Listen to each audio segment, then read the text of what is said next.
નમસ્કાર, સ્વાગત છે આપનું. હું છું સમીર. ટાઉતે વાવાઝોડાની ઝપેટમાં આવેલા ગીરના માલધારીઓની વારે અમરેલીની અમર ડેરી આવી છે.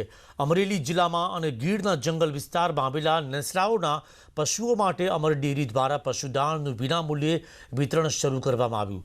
વાવાઝોડા બાદ સૌથી વધુ આ નેસડાના માણસો મુશ્કેલીમાં મુકાયા હતા. પોતાના માટે ખોરાકના ફાંફા હતા ત્યારે ઢોરને ખવડાવવા ચારો ક્યાંથી લાવે તેવી કપરી સ્થિતિનો સામનો કરી રહ્યા હતા. અને આ કપરા સમયમાં પશુ આહારનું વિતરણ માલધારીઓ માટે આશીર્વાદરૂપ બની રહેશે. ભૂખે મળતા પશુઓને નવજીવન મળશે.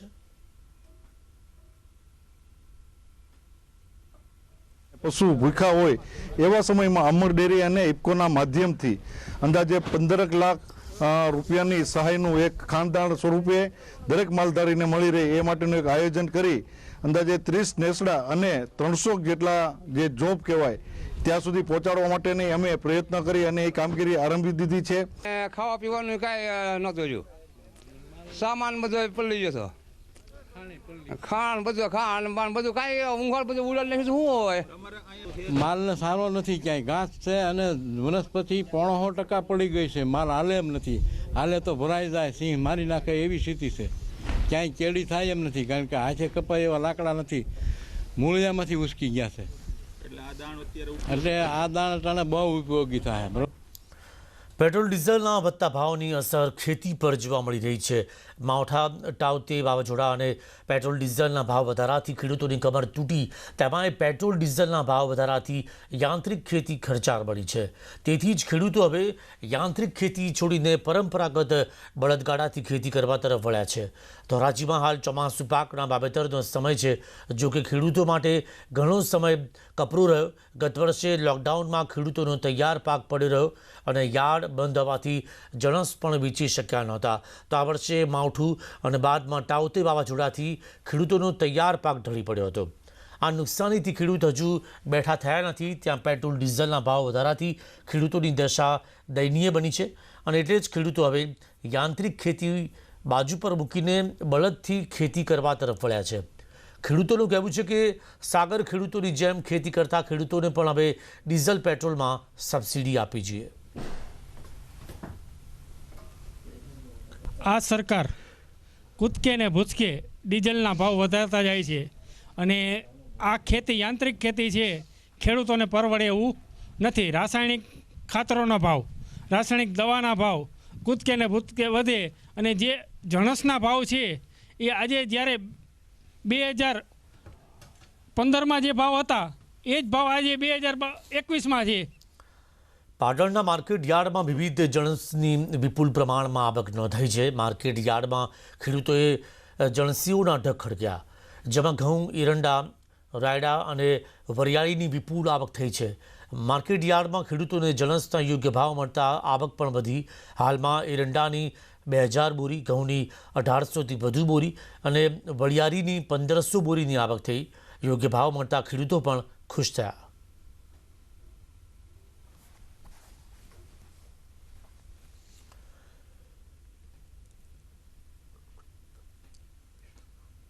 તો ગોંડલ માર્કેટ યાર્ડ બહાર વાહનોની કતાર જોવા મળી. યાર્ડમાં મગફળી લઈને પહોંચ્યા ખેડૂતો. ઉનાળુ મગફળીની 50,000 ગુણીની આવક.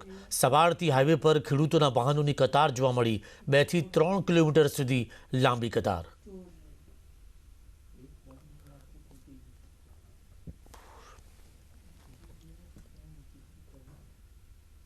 તો ધોરાજીમાં ટેકાના ભાવે ઘઉંની ખરીદી શરૂ કરવામાં આવી. વધતા જતા કોરોનાના કેસના કારણે ઘઉંની ટેકાના ભાવે ખરીદી બંધ કરવામાં આવી હતી.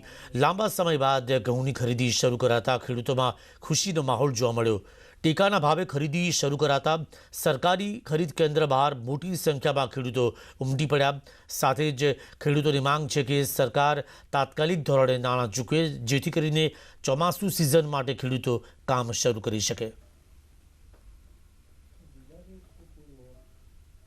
અમારે ઘઉંની ખરીદી ઘણા સમયથી બંધ થઈ ગયેલી હતી. ટેકાના ભાવેથી જે ખરીદી હતી ઘણા સમયથી બંધ થઈ ગઈ હતી.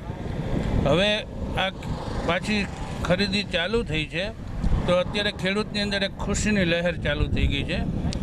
અને આ ટેકાના ભાવની ખરીદીના પૈસા છે ને પેમેન્ટ ટાઈમસર આપી દઈએ તો ચોમાસું સિઝનમાં ખેડૂતોને પૈસાની જરૂર છે, ખાતર લેવું છે, બિયારણો લેવા છે અને ચોમાસું માથે ગાજી રહ્યું છે, તો તાત્કાલિક પૈસા પણ ખાતામાં નાખી દઈએ એ જરૂરી છે. એ સરકારશ્રી આ બાબતે બંદોબસ્ત કરે તો વધારે સારું. અરવલ્લીમાં ઘઉંની ધીમી ખરીદીથી રોષે ભરાયા છે ખેડૂતો. ટેકાના ભાવે ઘઉંની ખરીદી ધીમી થઈ રહી છે.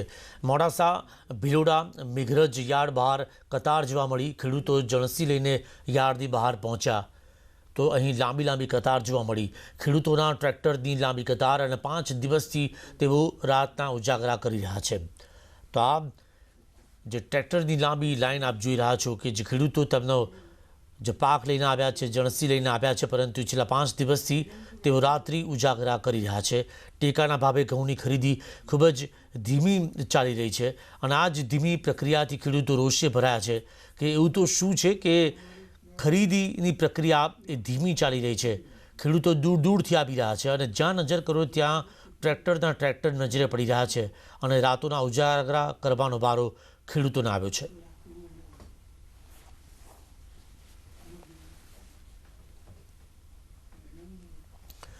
ગીરની કેસર કેરીએ ભારતીયોની સાથે ઇટલીવાસીઓનું પણ દિલ જીતી લીધું. તાલાલાની કેસર કેરી સાથેનું બીજું કન્ટેનર જહાજ મારફતે ઇટાલી જવા રવાના થયું. 10 દિવસ અગાઉ ઇટલીમાં 15,000 કિલો કેસર કેરી ભરેલું કન્ટેનર મોકલાયું હતું. જોકે કેસર કેરીને વિદેશમાં મોકલવી સરળ નથી. આ માટે કેરીને ઘણી પ્રોસેસમાંથી પસાર થવું પડતું હોય છે. ઝાડ પરથી કેસર કેરી તોડ્યા બાદ તેને ઠંડી કરીને તાલાલા મેંગો માર્કેટમાં લાવવામાં આવે છે, જ્યાં કેરીનું વજન કરીને પાણીમાં ધોવામાં આવે છે. ત્યારબાદ ઓટોમેટિક મશીન દ્વારા કેરીને વજન અને આકાર મુજબ અલગ કરવામાં આવે છે. ઇટાલી મોકલવા માટેની કેરી 200 થી 350 ગ્રામ સુધીની હોય છે અને કેરીને અલગ તારવ્યા બાદ બોક્સ પેકિંગ કરવામાં આવતું હોય છે. ઇટાલીમાં ગીરની કેસર કેરીની 500 ટન જેટલી ખપત થાય તેમ છે. કેરીને ગીરથી ઇટલી જહાજ દ્વારા પહોંચતા 20 થી 27 દિવસ લાગે છે અને આ દરમિયાન કેસર કેરીને જાળવી રાખવા માટે 10 ડિગ્રી તાપમાનમાં રાખવામાં આવે છે. આયાતકારોનું માનીએ તો નિકાસથી કેસર કેરીના ખેડૂતોને ફાયદો થયો છે.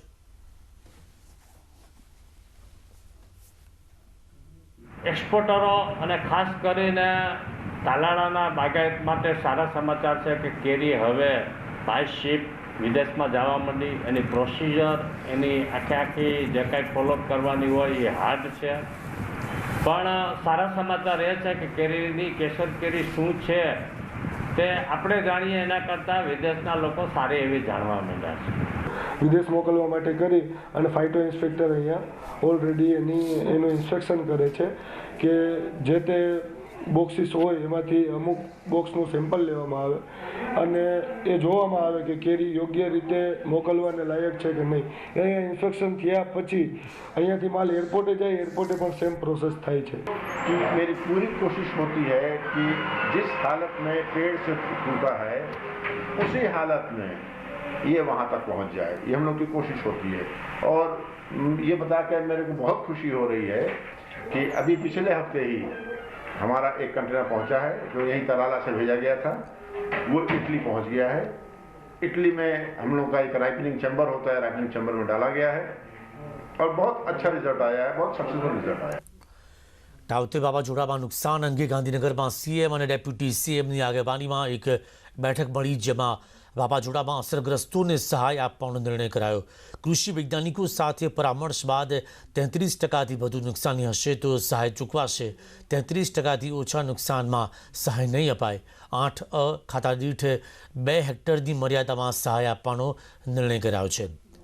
લાભ મેળવવા ખેડૂતોએ અરજી કરવી પડશે અને 12 જિલ્લાના 92 તાલુકાને સહાય આપવા એસડીઆરએફ ઉપરાંત રાજ્ય બજેટ ફંડમાંથી પણ સહાય અપાશે.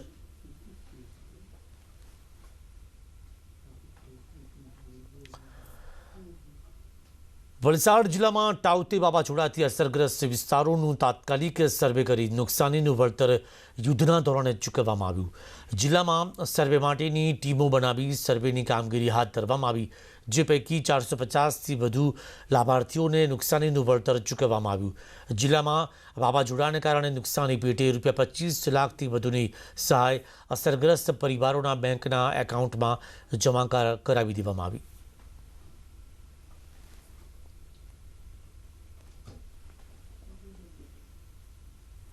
20 ટીમ હતી જેમને દરેક ગામની સારી રીતે ડીપમાં સર્વે કર્યું છે કે કેટલા ગામોમાં કેટલા ઘરોના નુકસાન થયા છે.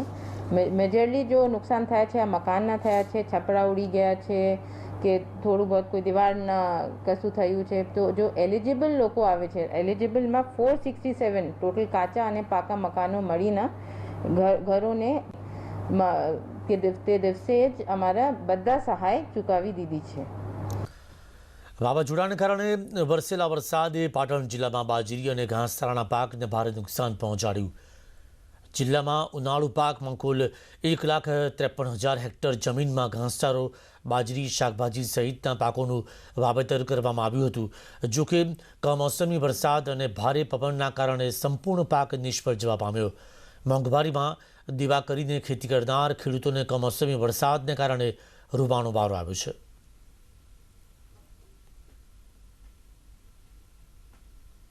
પણ આ કમોસમી વરસાદ અને કમોસમી માવઠાના કારણે જે તાજેતરમાં વાવાઝોડું થયું તેમાં બાજરીનો પાક તેમજ ઘાસચારો સંપૂર્ણ રીતે બગડી ગયેલ અને અમારો પાક આખો નિષ્ફળ ગયેલ છે. આ જે વાવાઝોડામાં નિષ્ફળ ગયું કે કહેવાય તો કે અમારા મોઢે આવેલો કોળિયો હાવ સીનવાઈ ગયો છે. આપણા ગામના અંદર 70 થી 80 વીઘા બાજરીનું વાવેતર થયું છે અને 40-50 વીઘા ચારનું વાવેતર થયું. તો આ કમોસમી વરસાદના કારણે અને વાવાઝોડાના કારણે આ ખેડૂતોને ભારે નુકસાન થયું. મતલબ જમીન દોષ બધું થઈ ગયું છે. તો સરકાર એમને સહાય કરે તો બહુ સારું રહેશે. સાબરકાંઠામાં ખનન માફિયાઓ સામે ઈડરીઓ ગઢ બચાવવા સ્થાનિકો મેદાને પડ્યા છે. ઈડર ગઢ બચાવ સમિતિએ આ માટે આંદોલનની રૂપરેખા પણ તૈયાર કરી છે. સ્થાનિકોની જો વાત માનીએ તો સંરક્ષિત સ્મારક જાહેર કરાયું હોવા છતાં પણ ખનન માફિયાઓ સતત માઇનિંગ કરીને ઈડરિયા ગઢનું અસ્તિત્વ જોખમાવી રહ્યા છે. તેમના માટે ઈડર ગઢ એ કમાણીનું સાધન છે. માઇનિંગ રોકવા ઈડર ગઢ બચાવ સમિતિએ ભૂખ હડતાલ પર ઉતરવા વહીવટીતંત્ર સમક્ષ લેખિત રજૂઆત કરી. જોકે તંત્રએ કોરોનાનું કારણ આપીને કોઈ પગલાં નથી લીધા અને આ અંગે રાજ્ય સરકારને પણ રજૂઆત કરાઈ. સ્થાનિકોની જો વાત માનીએ તો ખનન માફિયાઓ તેમને આંદોલન સમાપ્ત કરવાની ધમકી આપી રહ્યા છે. આવું નવું જો થયું તો એ ગઢ રાત દિવસ કામ ચાલે છે તો પૂરું થઈ જશે. અને એકવાર આ કુદરતનું છે અને એમાં જો પથ્થર જે પલ્યા હતો એને પાછળથી કંઈ પાછા થોડા કરી શકવાના છે આપણે. અમારું કહેવું એવું છે કે ઈડરગઢ આખો ઈડરગઢ છે સંપૂર્ણ દેવદરબાર ગંભીરપુરાથી શ્રીમદ રાજચંદ્ર સુધી એની કંઈ ને કોઈ ટોચ ઉપર કોઈને કોઈ સ્થળ છે અને એને જો તમે કાપી નાખો, છોલી નાખો તે ગઢ થોડો બચવાનો છે. વરસાદ પડે, પાણી મળે તો બધું નીચે આવી જવાનું છે. તો સંપૂર્ણ ઈડરગઢ બચે એવી અમારી પ્રજાની લાગણી છે ને એના માટે જ અમારી રજૂઆત છે. આ આંદોલન કોઈપણ સંજોગોમાં અટકવાનું નથી. સરકારશ્રીએ પ્રજાની લાગણી અને માગણી સાંભળી અને કોઈપણ સંજોગોમાં અટકાવવું પડશે એ અમારી માગણી છે. હજી તો શરૂઆત થઈ છે. હજી તો અમે તો ખાલી વિરોધ કર્યો એટલામાં અમને ધમકીઓ શરૂ થઈ ગઈ છે. આ ડેવડી રીતે કોઈ મિત્રતા દ્વારા કહેવામાં આવે છે ભાઈ તમારા પર આમ થશે તેમ થશે. એટલે અમે હવે વધારે મજબૂત થઈ ગયા છીએ કે અમારા જ્યાં સુધી લોહી છે કે શરીરમાં ટીપું ત્યાં સુધી અમે લડી લઈશું અને જે કંઈ થશે એનો અમે સામનો કરવા માટે તૈયાર છીએ. અત્યારે અમે શાંતિથી ગાંધીજીના માર્ગે આંદોલન કરી રહ્યા છીએ અને ગાંધીજીના બીજા જે પ્રકારના આંદોલનો છે એનો સહારો લઈને અમે આ આંદોલનને આગળ વધારવાના છીએ. મહીસાગરમાં કેનાલમાં ગાબડું પડ્યું છે. ધોરાવાડથી પસાર થતી કેનાલમાં ગાબડું. કેનાલમાં 5 ફૂટ મોટું ગાબડું પડ્યું અને ગાબડું પડતા ખેડૂતોએ ભીતિ સેવી કે જો સમારકામ નહીં થાય તો ગાબડું મોટું થઈ શકે છે અને ખેડૂતોના પાકને પણ નુકસાન થશે.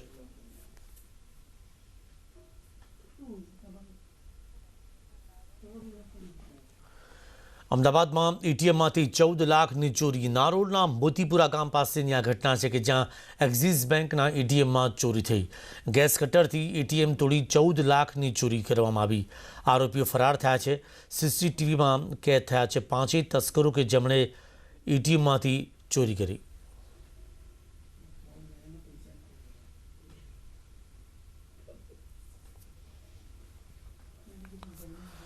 મહેસાણા જિલ્લામાં મા કાર્ડ કેન્દ્રો બંધ. ટેલિફોનિક આદેશ બાદ કેન્દ્રો બંધ થવાથી લાભાર્થીઓ અટવાઈ ગયા. કેન્દ્રો ચલાવતી એજન્સીઓ પણ અટવાઈ ગઈ છે.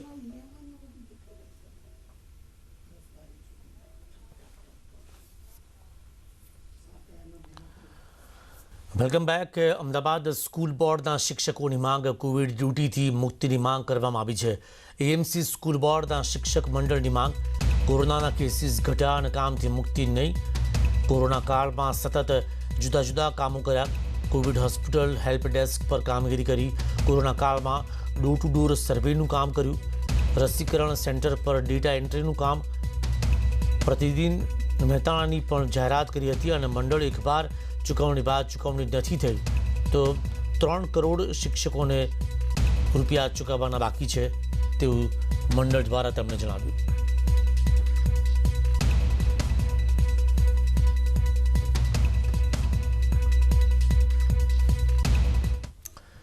રાજ્યની ગ્રાન્ટેડ ઉચ્ચતર માધ્યમિક સ્કૂલોના 2938 નવનિયુક્ત શિક્ષણ સહાયકોને નિમણૂક પત્રો એનાયત કરવામાં આવ્યા. મુખ્યમંત્રી વિજય રૂપાણીએ કાર્યક્રમથી આ નિમણૂક પત્રો એનાયત કર્યા. શિક્ષણ સહાયક ભરતી પ્રક્રિયા 2021 અંતર્ગત પ્રતિક રૂપે 5 નવનિયુક્ત શિક્ષણ સહાયકોને ગાંધીનગરથી પત્ર એનાયત કરવામાં આવ્યા. તો આ પ્રસંગે શિક્ષણ મંત્રી ભૂપેન્દ્રસિંહ ચુડાસમા, શિક્ષણ રાજ્યમંત્રી વિભાવરીબેન દવે, શિક્ષણ વિભાગ સચિવ ડૉક્ટર વિનોદ રાવ પણ માધ્યમથી જોડાયા હતા. શિક્ષકોએ બાદમાં પોતાના અભિપ્રાયો પણ રજૂ કર્યા હતા. પ્રક્રિયામાં દરેક સ્ટેપ એટલા સુચારુ રીતે કરવામાં આવ્યા હતા કે કોઈ પણ વ્યક્તિને કંઈ જ એવું ના થાય કે કોઈ નથી સમજ પડતી, એવું ક્યારેય કંઈ નથી થયું. બધાને સરસ રીતે બહુ જ સરસ રીતે સુચારુ રીતે ભરતી પ્રક્રિયા પૂર્ણ કરવામાં આવેલી છે. સમગ્ર ભરતીના ઇતિહાસની અંદર આ એવી ભરતી છે કે જ્યાં અરજીથી માંડી અને પરિણામ જાહેર કરવાની બાબત હોય, કોઈ ક્વેરી હોય કે અન્ય કોઈ પણ બાબત હોય તો એ તમામ નિમણૂક પત્ર કે ઓર્ડર આપવાની બાબત હોય તમામ પ્રક્રિયાઓ ઓનલાઈન કરવામાં આવી છે. બીજું કે આ ભરતી પસંદગીની એક અન્ય વિશેષતા એ પણ હતી કે ઉમેદવારને તમામ જિલ્લાની તમામ શાળાઓમાંથી એ કોઈ પણ શાળા ચોઈસ કરી શકતો હતો અને આ ભરતી પસંદગીમાં સિલેક્ટ થયા પછી શિક્ષણના નોબેલ ક્ષેત્રની અંદર હું આવ્યો છે તે બદલ હું ખૂબ જ ખુશ છું.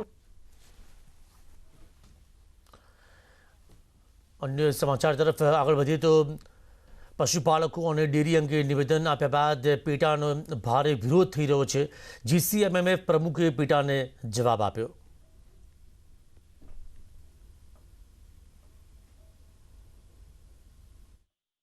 ગાય માતાનું જે દૂધ છે આપણે એ પૌષ્ટિક આહાર તરીકે આપણા વૈજ્ઞાનિકોએ પણ સ્વીકાર્યું છે. આમાં દરેક જાતના પોષક તત્વો મળી રહે છે. બાળકને પણ દૂધ પાવવામાં આવે છે અને ઘણા માણસો એના પર પોતાનું જીવન ચલાવે છે. કોઈ પણ દિવસ કોઈ દૂધ પીવાથી માણસ મર્યો નથી એવો આપણને કોઈ દાખલો મળ્યો નથી આજ દિન સુધી. તો જ્યાં પૌષ્ટિક આહાર ખોરાક ગણવામાં આવે છે તો એને જે આ પેટા પૂરતા તરીકે દૂધનું ગણાવે છે તદ્દન ખોટું છે. ફાયર સેફટી અંગે હાઈકોર્ટમાં સુનાવણી થઈ. રાજ્ય સરકારે રજૂ કર્યું સોગંદનામું અને સરકારના સોગંદનામામાં મોટો ખુલાસો થયો. સરકારી મિલકતોમાં ફાયર સેફટીનો અભાવ છે. જૂના અને નવા સચિવાલયમાં ફાયર સેફટીનો અભાવ, પોલીસ ભવનમાં પણ ફાયર સેફટીનો અભાવ છે તો ગુજરાત ફોરેન્સિક લેબમાં ફાયર સેફટીનો અભાવ જોવા મળ્યો. હાઈકોર્ટનું રાજ્ય સરકારને સૂચન, ફાયર સેફટીનો અલગથી વિભાગ બનાવો. ફાયર સેફટીથી લોકો અવગત નથી અને ફાયર સેફટી શું છે તેની પણ લોકોને ખબર નથી. આવું હાઈકોર્ટે કહ્યું.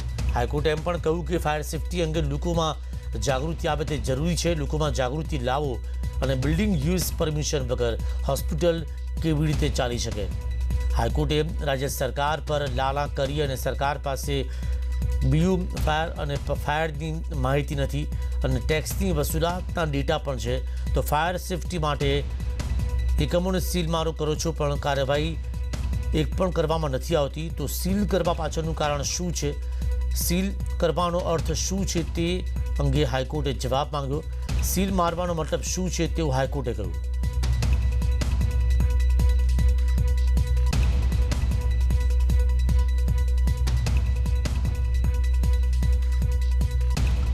એમસીના સ્ટેટ વિભાગની સીલ ઝુંબેશ આજે પણ યથાવત જોવા મળી છે. બીયુ પરમિશન વગર ચાલતા એકમોને સીલ કરવાની કામગીરીમાં તંત્રે કમર કસી લીધી. પશ્ચિમ ઝોન એસ્ટેટ વિભાગે 7 કમર્શિયલ બિલ્ડિંગોના કુલ 125 યુનિટ સીલ કર્યા તો ઓ માર્કેટમાં કુલ 88 યુનિટ અને ઓઢવમાં નિર્મિત સ્ક્વેર્સમાં 266 યુનિટ સીલ કરવામાં આવ્યા. રાતોરાત દુકાનો સીલ કરાતા દુકાનદારોમાં ભારે રોષ જોવા મળી રહ્યો છે.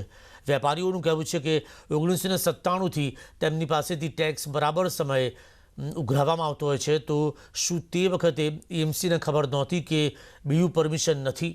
એક વર્ષથી જ્યાં ધંધો કોરોનાને કારણે નબળો છે ત્યારે તંત્રની તવાઈથી વેપારીઓ વધારે ગુસ્સે ભરાયા છે. અને સાથે જ વેપારીઓનો આક્ષેપ છે કે તેમને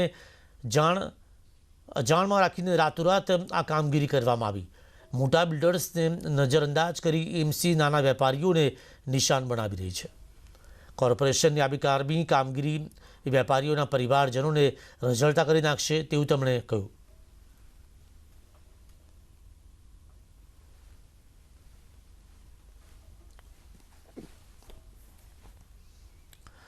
શક્તિશાળી ગણાતી ઇઝરાયેલની સેનામાં 2 ગુજરાતી યુવતીઓએ પણ સેવા આપી રહી છે.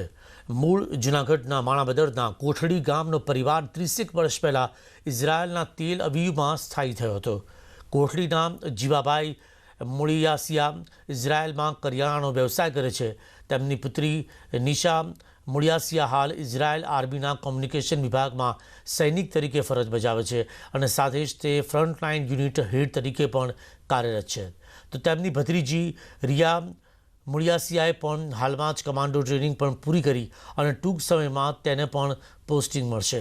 તાજેતરમાં જે ઇઝરાયેલ અને પેલેસ્ટાઇન વચ્ચે 11 દિવસ સુધી યુદ્ધ ચાલ્યું ત્યારે નિશાન ફરજ પર હતી અને ઇઝરાયેલની ભૂમિની રક્ષા કરતી હતી. નિશાન ઇઝરાયેલી સેનામાં સેવા આપનાર પ્રથમ ગુજરાતી મહિલા પણ છે. ગુજરાતીની આ બંને દીકરીઓને માત્ર ગુજરાત અને દેશનું જ નહીં પરંતુ મહેર સમાજનું પણ નામ રોશન કર્યું છે.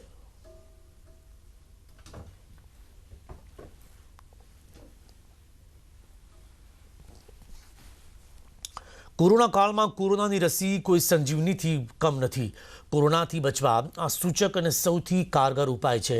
એટલા માટે જ જ્યાં પણ મોકો મળે રસી જરૂર લઈને આવજો.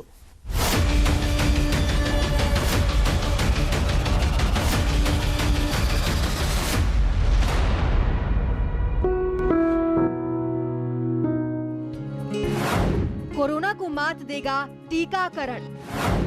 कोरोना से आपको बचाएगा टीका, क्योंकि कोरोना टीका ही जीवन रक्षक.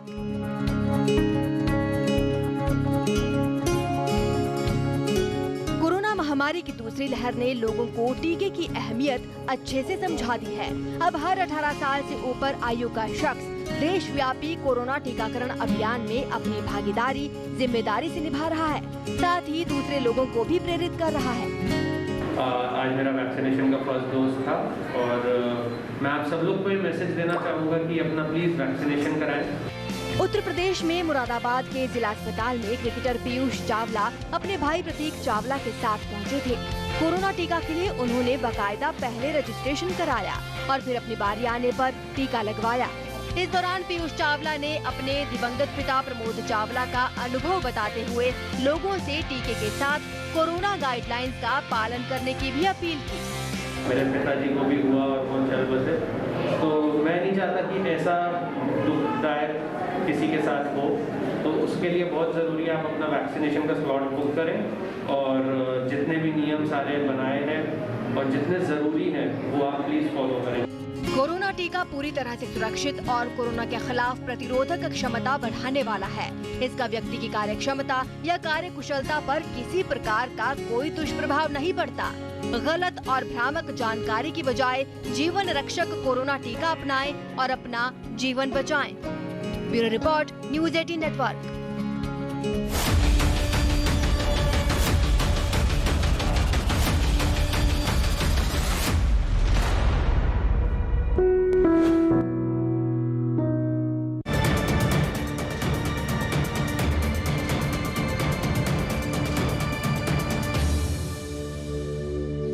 News headline